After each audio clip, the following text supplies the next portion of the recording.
가게 사는 증시 각도기. 안녕하세요. 증시 나침판 안지원입니다. 네, 안녕하십니까. 각도기 박선주입니다. 네, 좋지 않네요. 계속 코스피가 코스피 한 거지 뭐. 코스피가 코스피했다. 진짜 코스피스러워.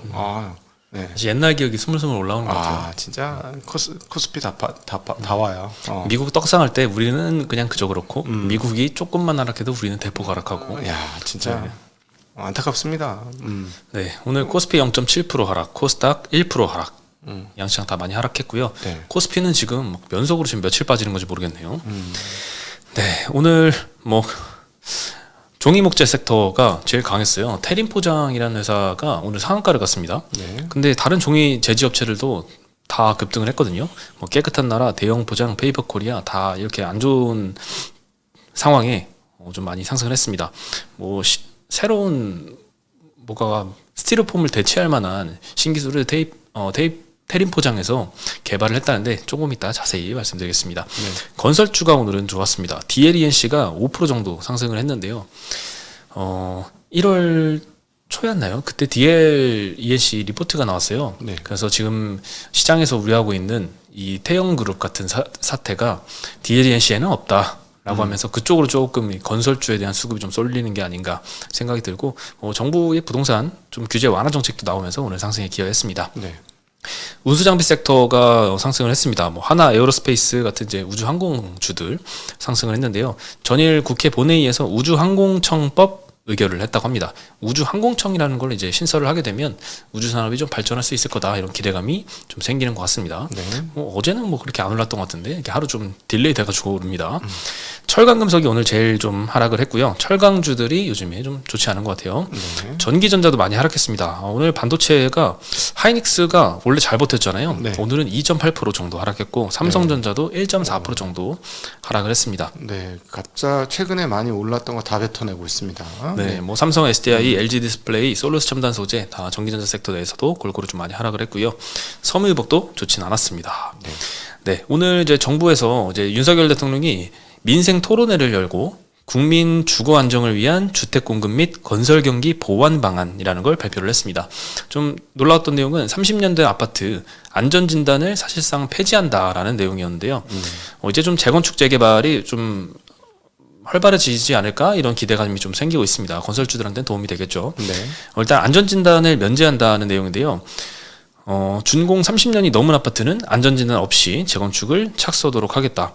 사실 이게 돌아다녀 보면 오래된 아파트들 아파트 벽면에다가 안전진단 통과 이런 거 막 붙여놓고 하더라고요. 네. 근데 이제 그런 게 이제 필요가 없어진다면 굉장히 좀 절차가 많이 간소화되면서 기간도 좀 짧아질 것 같아요. 네. 사업 기간은 최대한 3년 정도 단축 효과가 있다고 하고요. 국토부에서 얘기하기로는 서울시에서는 또 추가로 재건축 기간을 좀 단축을 추진한다고 합니다. 그래서 서울시의 경우에는 최대 6년까지도 줄어들 수 있다라고 하네요. 재건축하면은 한 15년 정도 걸린다고 보는 게 맞는 것 같은데 거기서 6년 줄어들면 굉장히 좀 많이 줄어드는 것 같습니다. 네, 30년이 경과한 아파트가 그럼 많은 지역은 어디냐? 서울시에서는 노원구, 강남구, 강서구, 도봉구 그리고 경기도에서는 안산, 수원, 광명, 평택시가 많다고 합니다. 네. 향후 한 4년 동안 정비 사업을 그럼 얼마나 많은 가구들이 좀 진행을 하게 되냐? 정부에서 추산하기로는 총 95만 가구 정도가 된다고 합니다. 재건축이 75만 가구, 재개발이 20만 가구 정도 되네요. 거의 100만 가구 가까이가 새롭게 진행이 된다고 합니다. 그럼 이거는 용적률을 높여주면은 내 집 말고 더 짓는 만큼은 팔아서 내 집을 채울 수 있는데 만약에 용적률을 못 올리면 어떻게 되나요? 일개 신도시는 용적률을 대폭 완화를 해주겠죠. 지금 그래서 2배 올린다는 설이 있어요. 2배 올리고 나면은 하늘이 안 보일 텐데. 그게 이제 한국 역사상 마지막 재건축이 아닐까. 그렇죠. 네. 한국 인류 역사상. 그렇죠. 이제 앞으로 계속 인구가 줄어들면 하기야 화성에 가서도 살겠다는데 네. 네. 그래서 걱정이 되긴 하지만 그래도 당장의 건설사들은 부도를 앞두고 있거나 이 정도의 위기에 빠진 업체들이 많잖아요. 실제로 이제 지방의 상장사가 아닌 건설사들 중에는 부도 사례가 좀 많이 나오고 있고요.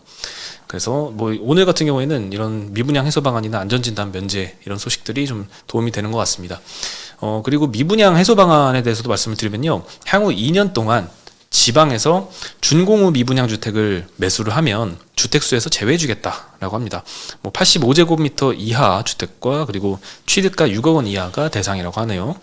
그래서 뭐 재건축 기간이 뭐 축소되는 거 그리고 미분양도 조금 해소하는데 지방에선 좀 도움이 많이 될 것 같습니다.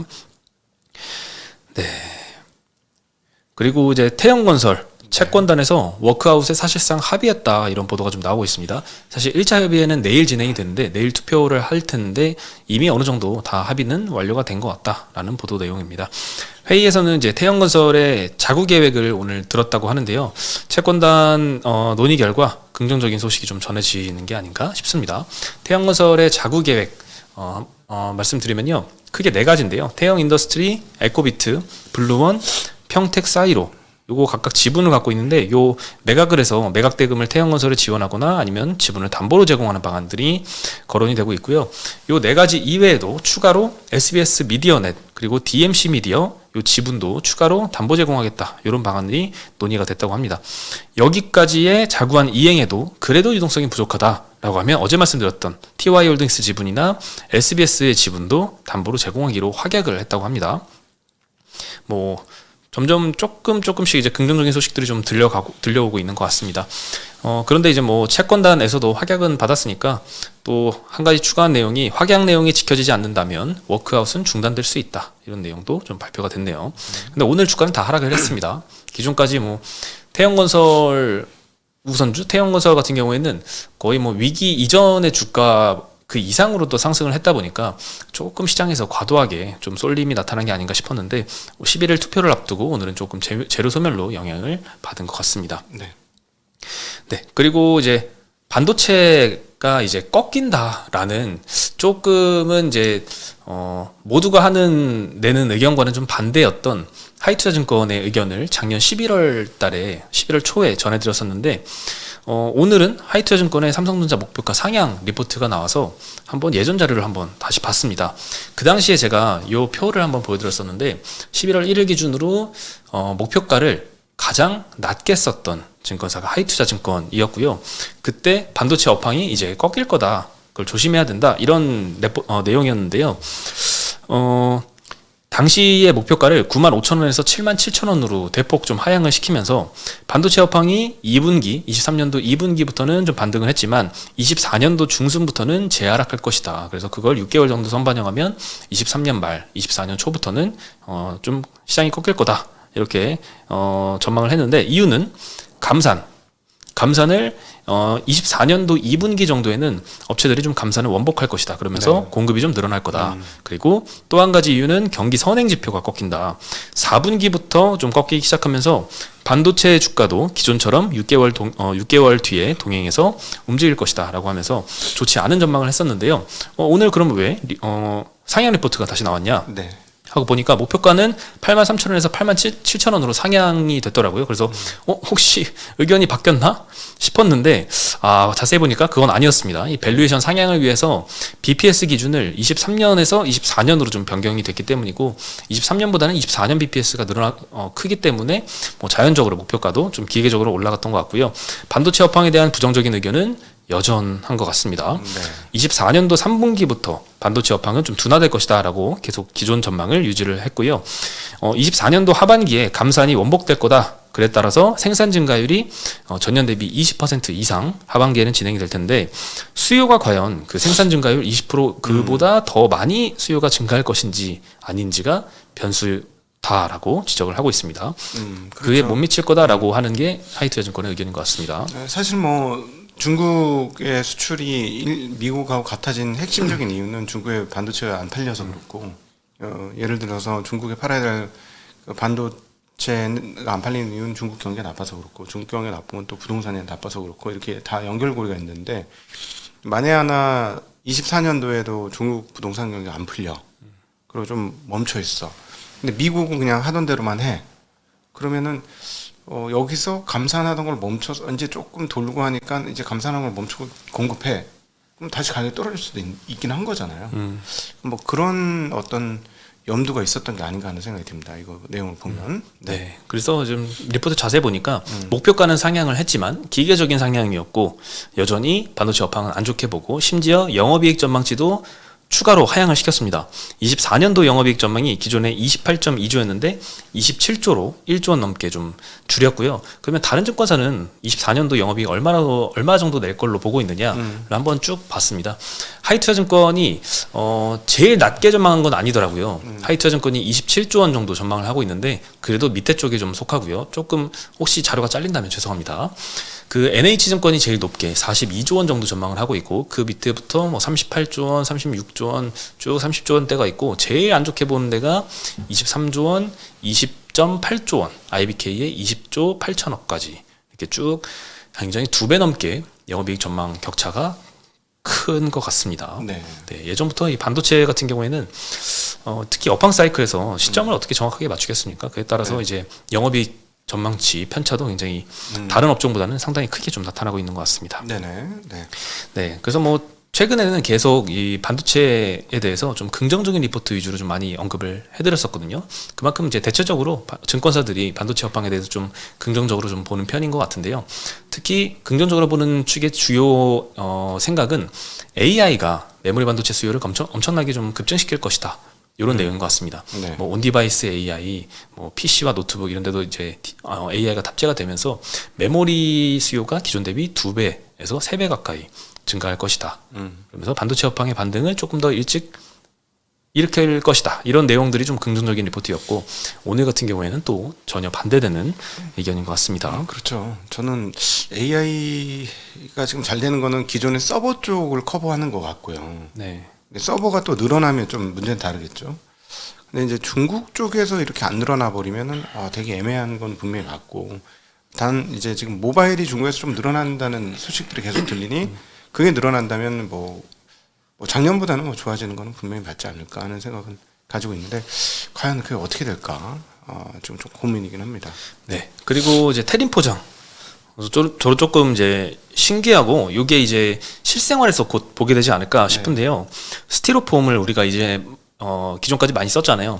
뭐 쿠팡이라던가 어디 마켓컬리라던가 이런 거 냉동이나 냉장식품 시키면 보온이 좀 보냉이 좀 잘 되는 스티로폼에다가 포장이 돼서 오는데 이거 좀 처리도 조금 불편하고 친환경도 좀 문제가 좀 있나 봐요. 그래서 이걸 어떻게 대체하겠다라고 해서 골판지로 만든 보냉 상자를 새롭게 개발을 했다고 합니다. 테린 포장에서 테크박스라고 하는 뭐 요거를 업계 최초로 개발했는데 16시간 정도 그 이상 냉장 온도를 유지를 시켜준다고 합니다. 기존의 스테이로폼은 한 17시간 정도 유지가 되거든요. 그럼 거의 비슷한 성능을 내는 거죠. 게다가 100% 재활용 가능한 골판지 소재다. 네. 네. 그리고 비용은 오히려 스티로폼 대비 저렴하다고 합니다. 네. 그럼 뭐 재활용도 되고, 네, 재활용도 되고, 네. 비용도 싸고 하면 대체가 안 될 이유가 뭐 없지 않을까 생각이 들어요. 제 생각에는 이중 박스 구조가 돼 있지 않을까 싶어요. 감히 말씀드리면 골판지의 이중 박스 구조. 중간에 공기층을 두는 거지. 그거 아세요? 공기가 가장 단열이 잘 되는 거? 그런가요? 모르시죠? 뭐 아파트 사니까 뭐 모르지. 우리처럼 저기 어디 추운 전원주택 살아봐봐. 단열이 제일 큰 이슈야. 지금 같은 완전 겨울에는요, 한 달에 난방비가 알바생 한 달 비용하고 육박할 만큼 나와요. 난방비가요? 조금 과장한 것 같습니다. 네. 과장이 좀 심하신 거 아닐까요? 조금 과장 많이 했네. 네. 네, 알겠습니다. 네, 그래서 오늘 뭐 테린 포장이 상한가까지 기록을 했고, 뭐 요거 개발 안 한 종이업체들도 따라할 전반적으로 수 있지. 상승했어요. 이게 아마 구조일 거예요. 뭐 소재의 특성이 아니라 구조의 특성일 것 같아서 이거는 뭐 바로 따라할 수 있지. 그렇죠. 사실 이렇게 종이업체들 기존에 뭐 폐지를 재활용해가지고 다시 판매하고 이런 제지 산업 같은 경우에는 워낙 몇십 년? 한 50년? 굉장히 오랫동안 이어져 온 비즈니스고 뭐 크게 산업의 변화가 없잖아요. 네. 근데 이렇게 신기술이 나오면 뭔가 산업의 한 단계 이제 계단식 사이클에서 한번 딱 점프업이 한번 있을 수 있지 않을까 이런 기대감 때문에 다 같이 좀 상승하는 데 영향을 준 것 같습니다. 물론 테린 포장이 개발을 한 거지만. 네. 그리고 이제 감사의 말씀을 좀 드려야 될 게 어제 그 슈퍼솔 그 어플을 설치하고 좀 가입을 부탁드렸었는데 많은 분들이 좀 신청을 해주고 계신 것 같아요.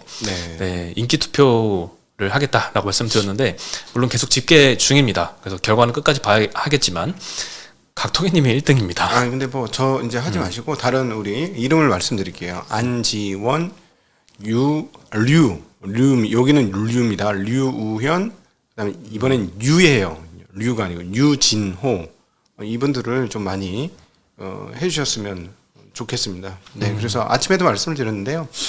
그 유튜브의 필요성에 대해서 회사가 조금 이걸 해주시면 그래 너희들이 하는 것도 있구나 이런 생각을 소속사에서 조금 하지 않을까. 그룹사 차원까지 갈지는 모르겠으나 좀 그런 걸 하지 않을까. 그 조금 해주시면 참 그 유튜브 하는데 눈치를 조금 덜 봐도 되지 않을까 하는 생각도 좀 듭니다. 우리가 조금 약간 미운 오리 새끼들 같은 이런 이미지가 좀 있죠. 여기서 조금이라도 좀 탈피하려고 네, 좀 도움을 주었으면 합니다. 그리고 이제 저희가 이제 자영업 하시는 분들 그 연락 주시면 저희가 그 소개해드리겠다고 했는데 오랜만에 5만 가지의 상품을 파는 곳이 저희한테 연락을 해주셨습니다. 네, 요 업체인데요. 요거는 이제 무료 광고라서 예. 저희가 따로 이제 뭐 비용을 받거나 이러진 않습니다. 네. 저희 이제 구독자분들 이제 무료로 해드리는 건데 관공서나 뭐 기업체, 협회, 납품을 전문으로 하는 판촉물 업체라고 합니다. 저도 이제 네이버에 판촉가든 쳐보고 사이트에 들어가 봤는데 굉장히 좀 고객 선물 용도 등으로 저희도 좀 많이 활용할 수 있겠더라고요. 쉽게 얘기하면 볼펜, 종이컵에서부터 우산, 뭐 과자 먹는 거, 커피 5만 가지죠. 없는 게 없죠. 집은 없을 것 같아. 집은 안 팔 것 같아. 그지? 5만 개 중에 집은 없겠지. 벽지는 있을지도 몰라. 네. 네, 별게 다 있어요. 셀 수 없어요. 5만 가지가 여기서 쓰는 거야? 5만 개 이상의 상품을 보유하고 있대. 도대체 얼마나 많은 한번 세볼까요? 진짜 5만 개 넘는지. 진짜 5만 개 도대체 뭐 어떻게 해요? 5만 개야? 네. 5만 가지가 있답니다. 네. 네, 많은 이용 부탁드리고요. 네. 또 다른 분들 또 다음에 또 네. 순차적으로 또 진행을 예. 해드리고 계속 무료로 진행을 네, 해드리겠습니다. 요즘 자영업자분들 많이 힘드시니까 저희한테 연락 주시면 저희가 이렇게 계속 저희 구독자분들이잖아요. 네. 예, 구독자분들이 저희한테 연락 주시는 거니까 같이 나눌 수 있도록 그렇게 하겠습니다. 네. 그리고 어제 이제 슈퍼솔 설치하신 네. 분들 중에서 막 3만 원씩 받고 이런 분들이 계시더라고요. 5만 원은 없었어. 1등이 3만 원, 2등 오늘 아침에 2만 원 됐다고 하시는 분도 있었어. 네. 안타깝게 이제 1,000원 받으신 1,000원도 분도 있더라. 계신데 1,000원도 있어. 네. 야. 그 3만 원이 꽤 많이 좀 눈에 띄어가지고 네. 저희도 조금 죄책감 덜 수 있었습니다. 야, 네. 아니요, 뭐 어차피 신할 쓰시는 분은 깔으셔야 되는데, 그러니까 예를 들자면은 저는 이렇게 생각한다고 5천 원만 걸리면은 그 최저 시급보다 훨씬 많잖아. 한 10분이면 까니까. 그렇죠. 그렇죠? 우린 또 그 시간 환산 시키지 않습니까? 10분도 안 걸립니다. 그럼 5분에 한 3천 원 받았으면 2, 3분이면 돼요. 5분에 하면은 3천 원이면 3만 원도 넘으니까 최저 시급보다 훨씬 큽니다. 네. 네. 이런 거는 또 소개를 해드려도 네. 괜찮을 것 같아요. 네. 네, 무슨 연회비 나가는 뭐 이런 거가 아니니까 네. 돈을 캐시백은 아니지만 돈을 받으실 수 있는 이벤트니까. 거의 현금이라서 네. 그 받으시고 바로 그냥 내 은행 통장으로 이체를 하셔도 됩니다. 네. 네. 감사드리고요. 저희는 내일 다시 인사드리겠습니다. 네. 안녕.